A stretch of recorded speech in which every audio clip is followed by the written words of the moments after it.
Camera's shaking, stop shaking, please. Stop, stop. Okay, now.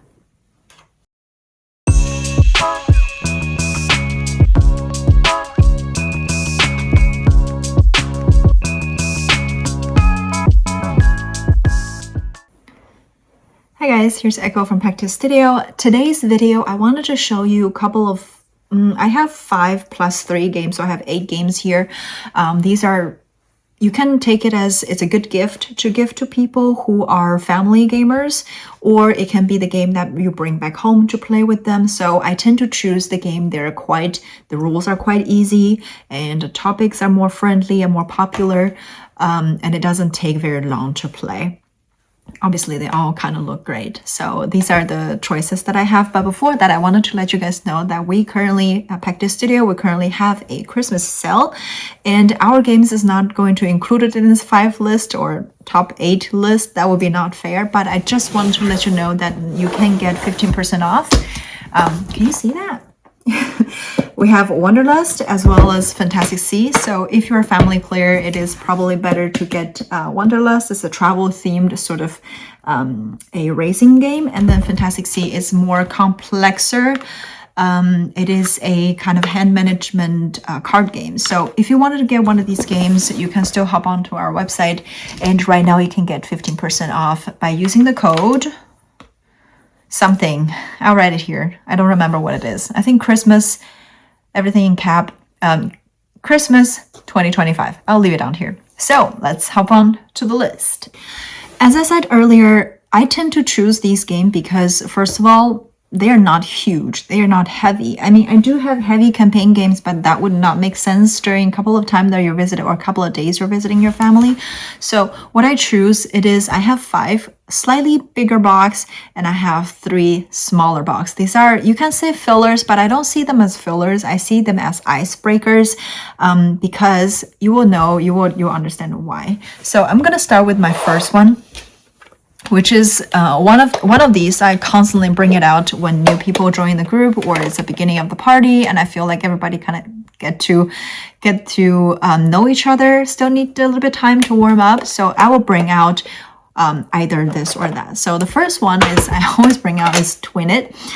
This is basically a kind of real-time matching game. What you do, it can be very vicious depending on if your player is competitive or not. So basically you can reveal cards on the table, and then immediately when you see there are 2 of the same, then you point your finger at it and then you claim it. So it's really, so there's no language needed. You only need to look at the patterns. There's a lot of cards in there, so you can definitely play with kids. And it's 2 to 6 players, so slightly more player than usually 2 to 4. So because of the real-time aspect of it, there's a lot of chaos, but there's a great fun. So if you want an icebreaker, this is one of them that I have over here.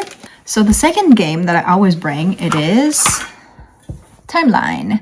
I love this little game. I actually want to get more edition of this one. So basically what it is you get 3 cards at the beginning, and then each card on one side it has like an invention. On the other side it tells you exactly which year it's being invented. So what you do is you play this card on the table, and the next player play 1 card on the table as well. But they have to decide if his invention, his card, he put down is before or after the card previously laid out on the card. Sometimes it's in between inventions, sometimes it's like way in the future, sometimes it's way back in the history. So you don't need to know exactly when, so you don't necessarily need history knowledge in order to play this game. But sometimes, a lot of times, it's like guesstimation and common sense. So because it's very related to like our life, I find it's also very welcome on the table. So it's a great icebreaker if you go to a new gaming group or go to play with your grandma or a 10-year nephew. So this is a great addition. It's also not that expensive. It's like very small and compact. And last one, I got it as a gift for Essen this year, which is called Piles.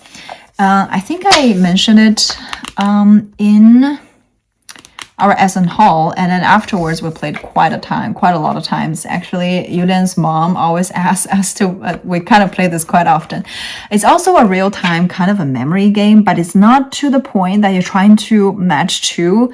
However, what it does is you, in the middle of the table, you set down like 4 cards. These are random 4 cards, and then you deal each player 6 cards, and then 6 piles, and each pile has 4 cards.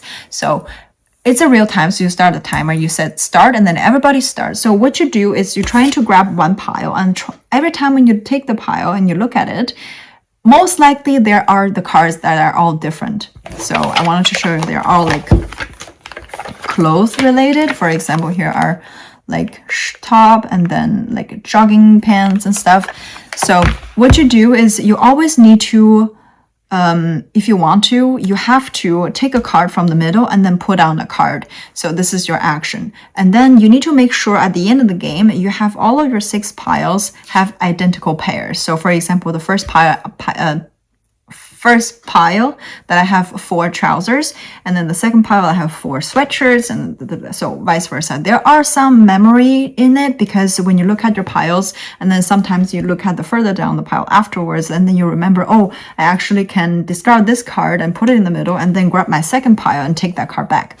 So there are certain aspects of memory in it, but also reaction, and it also a great chaos. We played a couple of times and everybody really liked it. It's a great icebreaker.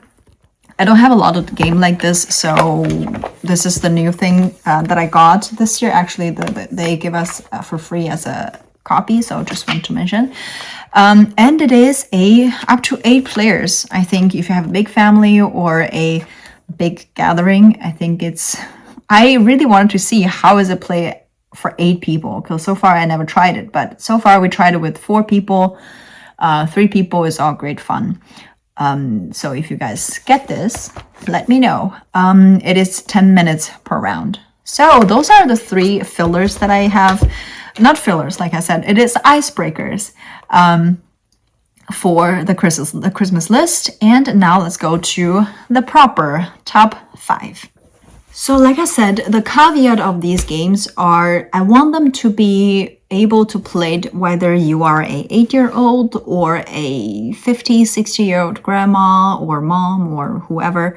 But the main purpose is that they have to have a great table presence, so that already pique people's curiosity. And they have some sort of very streamlined rules, and it doesn't take very long time to play. So I gathered 5 games. In my opinion, they all look awesome. And maybe one is not, but it's also a dexterity game, so it's really not so much art in it. But let's start with the dexterity game since I mentioned it. The first one, I actually think dexterity game, it is a great addition if you bring it to a family gathering, because it is so much activity in it that people just naturally kind of curious and wants to join. So the game that I have, it is Nekojima. This is, I believe it's 2 years now. I think I got it not this Essen, but like last Essen. Actually, this is the game that Yulian's family kind of asking to play. Actually, all kind of dexterity game, they kind of ask him to play. So basically what you do is you get a dice, you get 2 dice, and then you roll the dice, determine which kind of this wooden sticks and the colors, the position where you're going to put it. So you basically trying to put the stick on top of each other. And obviously the goal is not to knock over this whole structure. And it is very easy to play. Basically, you only need to explain, roll the dice, and then you can already start playing.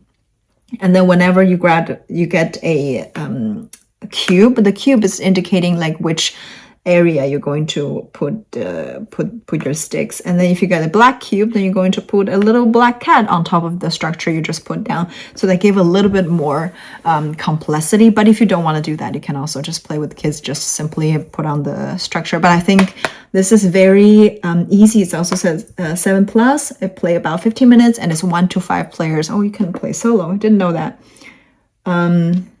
So yeah, this is one of the game that they actually actively, when I say, come up, do you guys want to play a game? They kind of thinking about this one. They're asking to play this one. So I would take that as a good response. So try out this one, Nekojima. It is one of my favorite dexterity game. The second game, it is the only co-op game on my table. Generally, I don't like to play co-op games. If I play co-op, I'd rather just play a solo. However, if I play with other people, I prefer competitive, but I think this mechanism really benefit if it's a co-op game. So basically, this game is called Wilmot's Warehouse. Not sure if I'm pronouncing it right, but great graphic design. If you're a graphic designer, I'm telling you, this studio is really... So, Wilmer's Warehouse. I'm not sure if it was a computer game, but it is a memory game. However, you play cooperatively.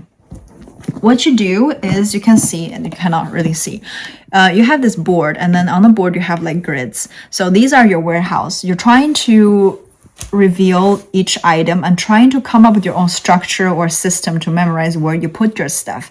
And then at the end of the day, when all the tiles are placed, when all the goods are placed, there's a wave of customers going to come. And then you're trying to fulfill their orders. So you go through the customers of the things that they want and then trying to match the position where you put it on the grid. So I find that the whole process of people discussing and trying to work together, and then sometimes they come up with their own bizarre system to memorize the things and the position, is quite funny, and it really fit with like a festive sort of spirit.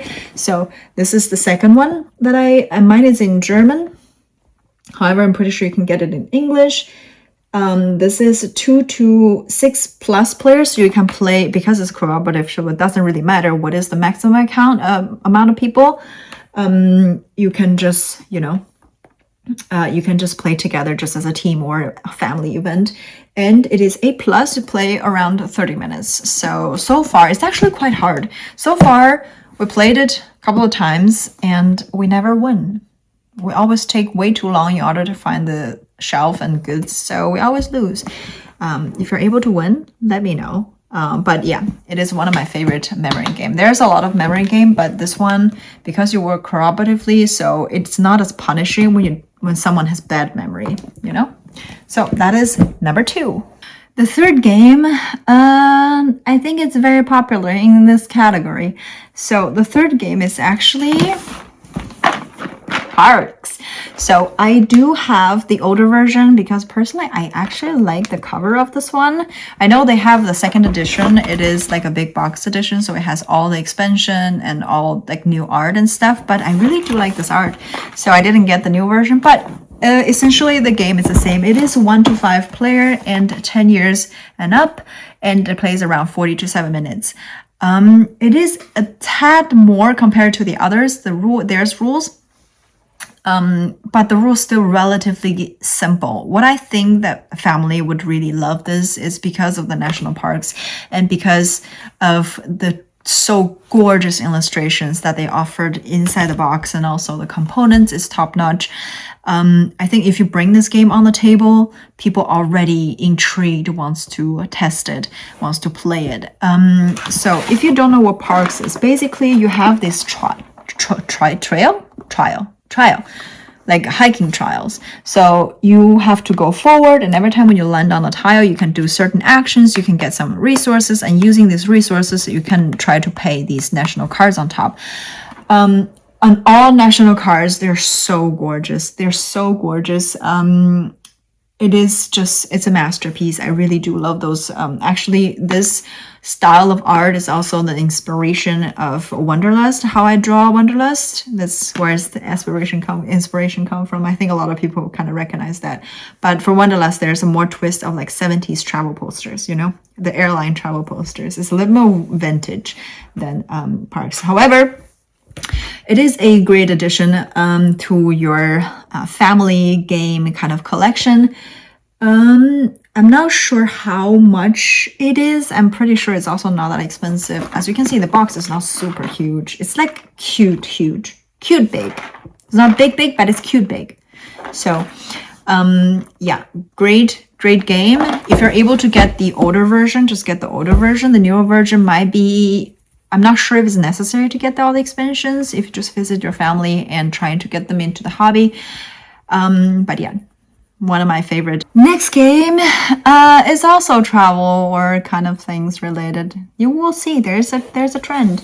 So the number 4, was it number 4? 1, 2, 3, 4. Yeah, number 4. It is called Let's Go to Japan. In this game, you're traveling between Kyoto and Tokyo, I believe. I think. Yeah, and then you're traveling between these two cities using the Shinkansen ticket.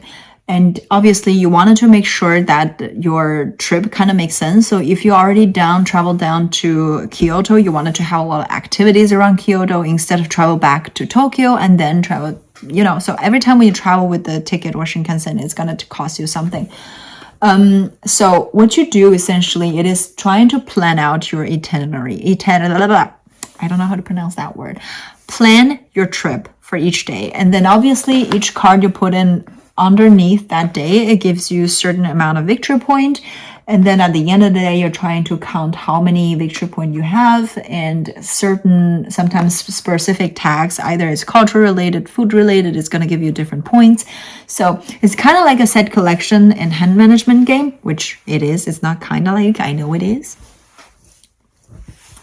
You can also play solo. So someone, you know, like to travel solo, you can also play solo. So yeah, I find the theme is actually really, really, really nice. If someone really loved traveling, especially to Japan, I'm pretty sure they're going to come up with the new edition. I think Let's Go to France, if I'm not mistaken. So yeah, it's also, it doesn't play super long, actually quite fast. I remember there's drafting, so maybe that's why it's a little short. I think it's a little short. It's 45 minutes, 1 to 5 players, and 10 plus. So this might be, if I just look at the rules, this might be a tad more, just a tad more rules than Parks or Wilmot's Warehouse and Ekojima, but it's definitely worth your time. So yeah, this is more like if you know the person like traveling, you like Japan. Great option. Okay, now we move on to the last one. Last game, you probably see the trend, like I like traveling games. However, this is not about traveling around the world, it is about traveling through history. So this is Tracking Through History by Underdog Games. I'm pretty sure a lot of people already know this game. Like I said, the goal of this video is not to show you the new games, but trying to trick someone, getting them into the hobby during Christmas time, you know? So you're sitting together after you're eating and watching TV, you can play something, and now it's a perfect time to turn someone from casual gamer into family gamer, and then eventually turn them into one of us. So Travel Through History, basically, first of all, beautiful game. I really love their old packaging. I know they also have a new print right now, but I do love this kind of cover rather than the other cover.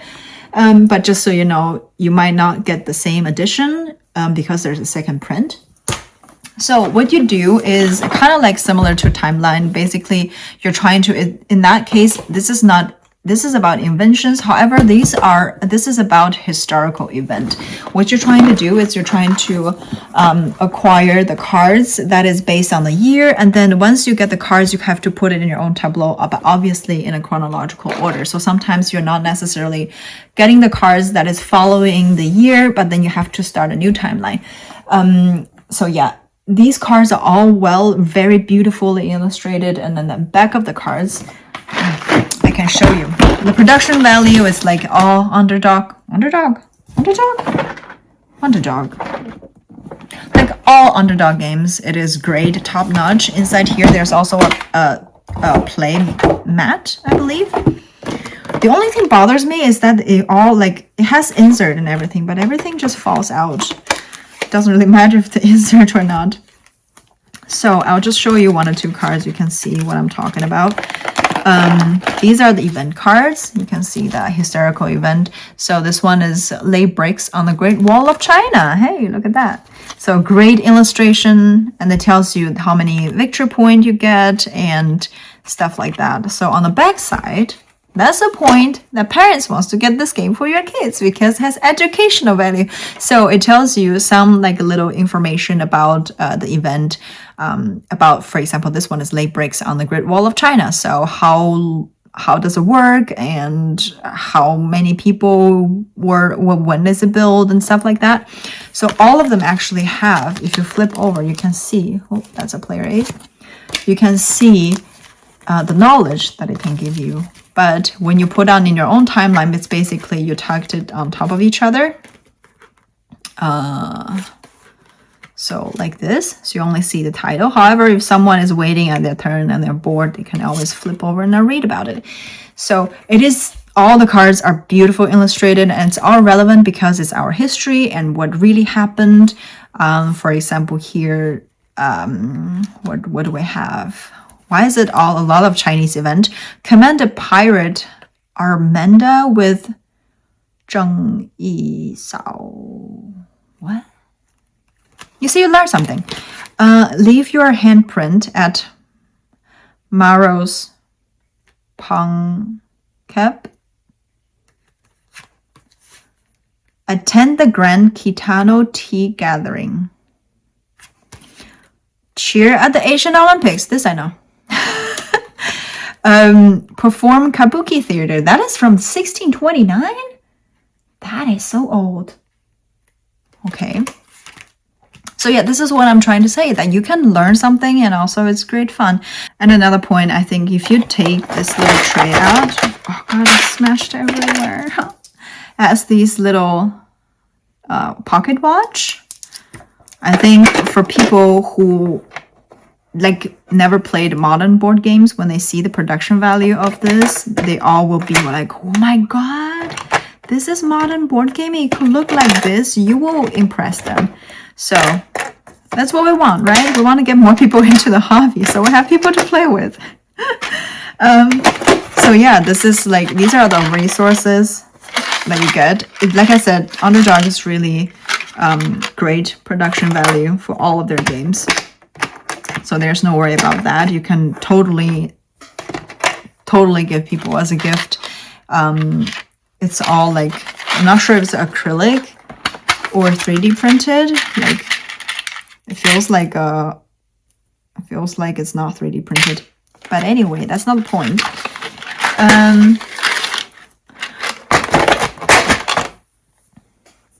So yeah, basically in this game, like I said, you're trying to traveling around the world. What? No, that was the things that we say about Wanderlust. No. Yeah, so trekking through history, it is another great addition for your family game. I think people would like to play it simply because these are all relevant history event. And it looks awesome. It's very easy. You can tell them, I can just explain you the rules in 5 minutes and you're able to get the game.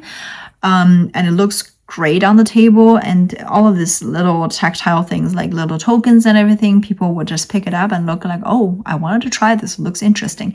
That's actually people said when I kind of present this game to them. So yeah, this is another great game. I believe that is all the list. Let me just clean up here a little bit and then we jump to the final conclusion. So those are the 5 plus 3 plus Wanderlust and Fintastic Sea, if you will. 10 games in total.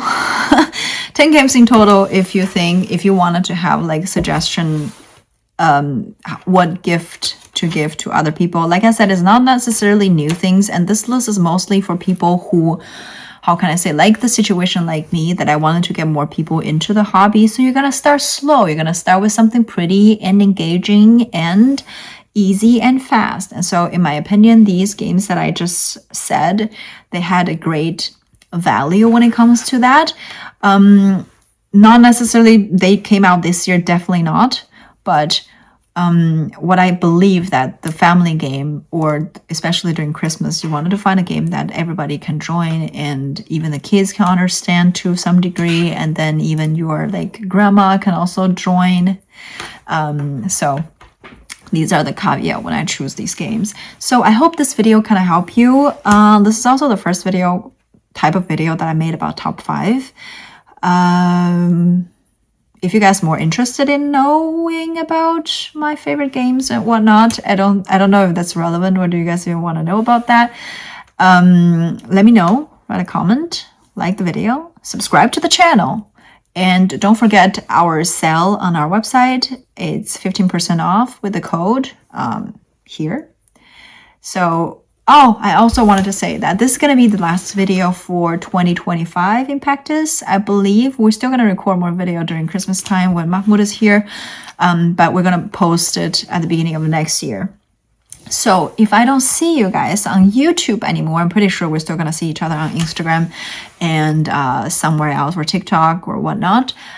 If I don't see you guys on YouTube anymore, I just want to say, hope you guys have a great holiday time. Either you celebrate Christmas or not, with your family or alone. Just enjoy the time, trying to rest, and take it slow and kind of get some time for yourself. You know, winter time is always kind of hard for a lot of people. Yeah, so Merry Christmas time and Happy New Year. I think we're going to take a little bit pause about posting videos. Probably we're going to start posting again next year, like the second week of January. And then in January, we're going to post not 2 videos per week because it's very demanding. It's a lot of work and I can't do that. So we're probably going to reduce it to 1 video per week. And we're still going to continue with Julian's Potato and other games that were in development.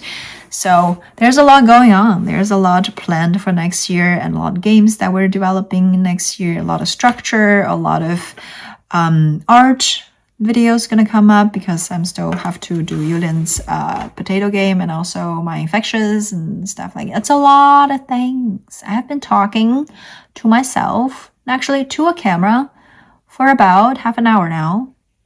I think that's it. And I wish you guys have a great day and a great holiday season. And I'll see you next year. Bye.